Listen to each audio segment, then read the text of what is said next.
Hi viewers, இன்னைக்கு cooking vlog தான் வந்து பார்க்க போறோம். ஒரு மினி விளாக பார்த்துடலாம். இன்னைக்கு வந்து ஒயிட் ரைஸ் தான் வந்து வச்சிருக்கோம். பருப்பு முருங்கைக்காய் சாம்பார் தான். வீக்லி ஒன்ஸ் வந்து கண்டிப்பா பருப்பு முருங்கைக்காய் சாம்பார் வந்து இருக்கும். ஒரு நாள் இல்ல 2 நாள் 3 நாள் கூட இருக்கும். ஏன்னா வந்து குழந்தைங்க வந்து வெரைட்டி ரைஸ் எடுத்துட்டு போவாங்க. அப்படி இல்லைன்னா வந்து பருப்பு சாம்பார் மட்டும் தான் வந்து ஸ்கூலுக்கு எடுத்துட்டு போவாங்க.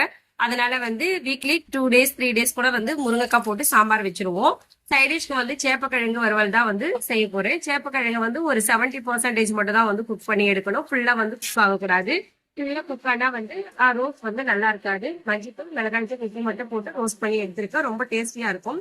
பிரேக்ஃபாஸ்ட் வந்து வேர்க்கடலை வந்து ஆயில ஃப்ரை பண்ணி சட்னி பண்ணியிருக்கோம். சாம்பார்ல வந்து சாம்பார் பொடி வடகம் எல்லாமே போட்டு தாளிச்சோம்னா சாம்பார் வந்து ரொம்ப டேஸ்டியா இருக்கும். இட்லியும் வந்து ரெடி ஆயிடுச்சு.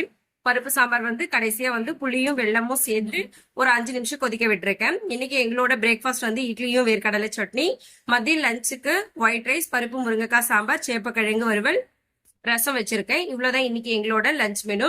எல்லாத்தையும் லஞ்ச் எல்லாம் வந்து முடிச்சுட்டு அப்படியே வந்து லஞ்ச் பாக்ஸும் வந்து பேக் பண்ணிட்டோம்.